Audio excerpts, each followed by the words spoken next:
Good morning, praise the lord, ઈશ્વરનો આભાર માનતા આવો ફરી એકવાર આજના દિવસની શરૂઆત પણ પ્રભુના વચન અને મનન દ્વારા કરીએ. પ્રભુનું વચન કહે છે, જેઓને ન્યાયીપણાની ભૂખ તથા તરસ છે તેઓને ધન્ય છે, કેમ કે તેઓ ધરાશે. માથે લખેલી સુવાર્તા તેનો 5મો અધ્યાય 6ઠી કલમ.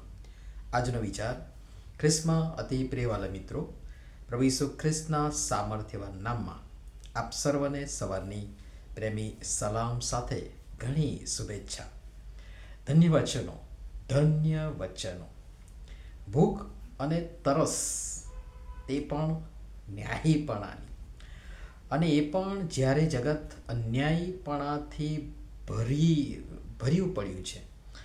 આપણે ખુદ પણ અન્યાયીપણાથી ગ્રસ્ત છીએ, અથવા તો દબાયેલા છીએ, અથવા તો આપણે પોતે પણ ભરાયેલા છીએ એનાથી. એવા સમયમાં ન્યાયીપણાની ભૂખ તથા તરસ એટલે રણમાં પાણી અને દુષ્કાળમાં ખોરાકની અપેક્ષા રાખવી. ન્યાયીપણું એટલે શું? બહુ સાદી સિમ્પલ રીતે સમજાવું તો, પરમેશ્વરને ગમતું, પરમેશ્વરને પસંદ પડે તેવું જીવન, પરમેશ્વરને ગમે એવી ચોક્કસ ચાલ, ચોક્કસ દિશામાં ચાલ. પવિત્ર શાસ્ત્ર બાઇબલમાં ન્યાયીપણું શબ્દ એ ઘણો જ વપરાયો છે, જૂના કરારમાં પણ અને નવા કરારમાં પણ. જૂના કરારમાં મૂળ હિબ્રુ શબ્દ સિદિક પરથી સિદકાનું, અને નવા કરારમાં મૂળ ગ્રીક શબ્દ દિકિયા પરથી દિકાયો સુનેમ વપરાયો છે, જેનો અર્થ પણ ઉપર જે આપણે ટૂંકાણમાં જોયું એ પ્રમાણે થાય છે. આપણી સમજણ પ્રમાણે જોઈશું તો વિશ્વાસુ રહેવું, બહુ એકદમ સિમ્પલમાં સમજાવું. વિશ્વાસુ રહેવું, હૃદયની શુદ્ધતા, જીવનની નિખાલસતા, ખરા હોવું.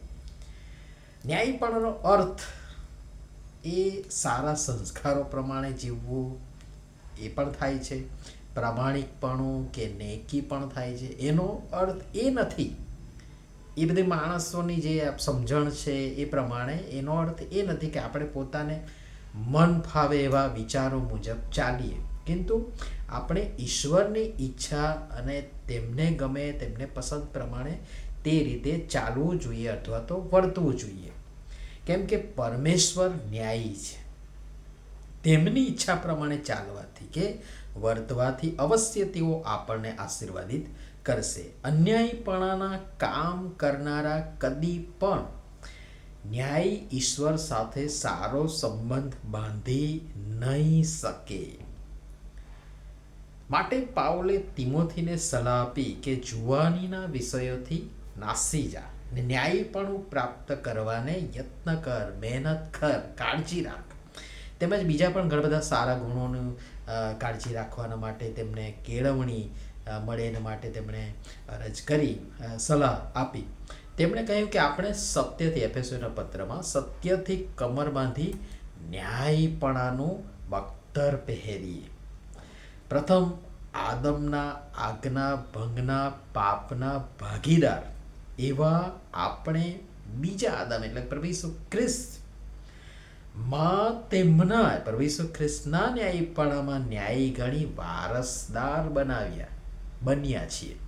અને એ ઈશ્વર એકમાત્ર આખી સૃષ્ટિના ન્યાયી સંચાલક અને અદલ ઇન્સાફ કરનાર છે. કેમ કે પવિત્રતા એ તેમનો મૂળ ગુણધર્મ છે.